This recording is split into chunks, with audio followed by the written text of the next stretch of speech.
Now let's cover a relatively controversial topic, because even though Google says, hey, we need you to make your website faster, and we're going to reward you with for your site speed by giving you higher ranking, Google is guilty of having a lot of their own products slowing down your site. This video is brought to you by EpiPies Academy.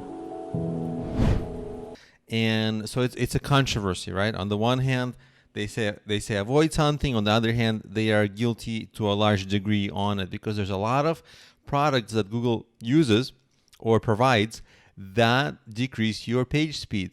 For example, some of the common things people use are Google Analytics, AdSense in case you are displaying ads for monetization, in case you embed YouTube videos.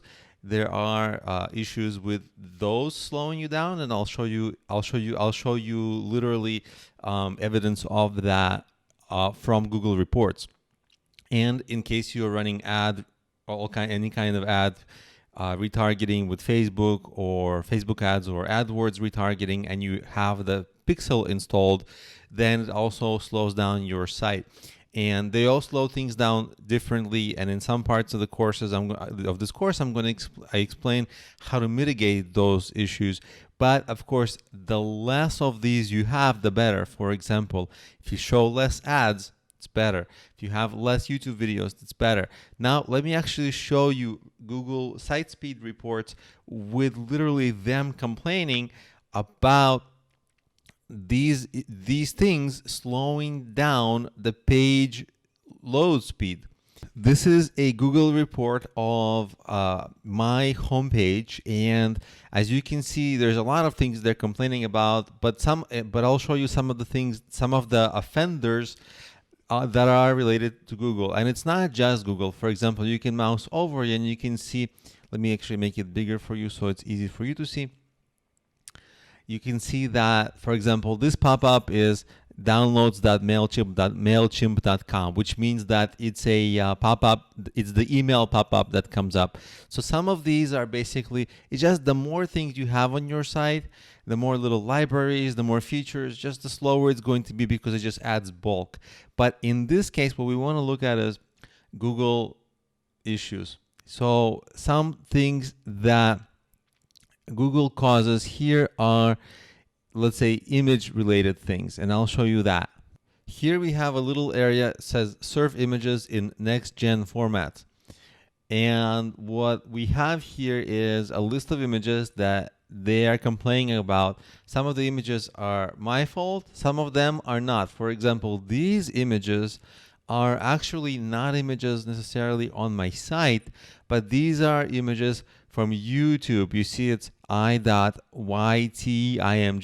YouTube image. And these are basically, if you have default images that you uploaded to your YouTube videos, you see those images that covered the YouTube video, they actually take up a little bit of time to come up. Okay, so like literally, so they're complaining about this. And if you're not sure what I'm talking about, I'll show you what they are. The things that it's complaining about is, you see these images on the YouTube videos.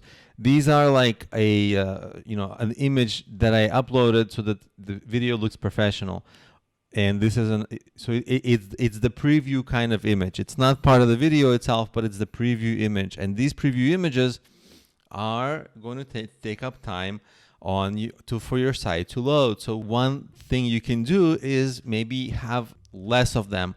Or when you upload them to YouTube, you want to minimize and compress these images as well, because that's important. But at the same time, even if you compress them, they're still going to take a little bit of time to come up. The one thing you really want to consider is, are all the elements that you have on your site, are all of them really necessary?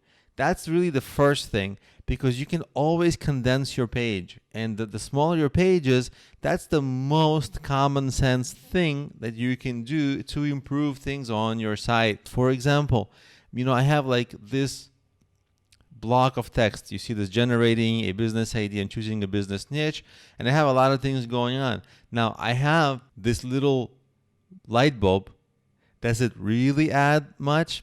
Well, not tremendously, but it's an image that has to get fetched. This video has an image that has to get fetched. So in this one area, I've got 2 images that need to get fetched. And if I just get rid of the light bulb, that would make my site a tiny bit faster, but faster. So you kind of just have to use common sense when you're designing and planning your site to make sure that all the culprits aren't damaging your site. Now, I'm actually going to show you another problem area on a different page of mine where the complaint is about Google Ads. This is a page of mine that's a content site, and you can see it's basically on the left side. You can see what's going on this page. It's basically just content. And I have an ad here and a lot of content, just written content, a little bit of images. I've reduced the size of the images, but we'll still be able to tell what Google is complaining about. Page conversion.js, and this is from Google Ad Services. You see that? You can literally see it right on the URL here. Okay, that's from serving ads. And if you didn't have ads on your site, boom, it would make your site a little faster, because they're complaining that that's a problem. So you see, I've shown you a lot of examples where these things take up load speed in different ways, and now you understand basically. Now when you're designing your site, always keep in mind that every little thing you add, every service you add will slow down your site, and it will incrementally hurt your site load speed. Now, if you just add 1 or 2 or 3 things per page, that's a problem. It's not that bad. And usually there are some things you can add that just are slow you down by a tiny bit, and you can add a lot of those kinds of things. But every once in a while, you'll see that there are some services that really slow things down for you and hold up everything else by a couple of seconds. And just by getting rid of one of those and you can identify those during the debugging process, just by getting rid of one of those, you can speed up your pages a lot. And that's really what you want to look for, is like the very highly offending things, like the services you use on your pages that slow you down a lot. And by getting rid of 1 or 2 of those, you'll speed your site up dramatically while being able to retain a lot of other things. So for example, the YouTube videos, they don't slow you down that much, just a tiny bit, especially if you compress the preview images. So that can be okay. Then you look for next things, and you always see how can you mitigate those offending things. And if you cannot mitigate them, just reduce them on your site or get rid of them.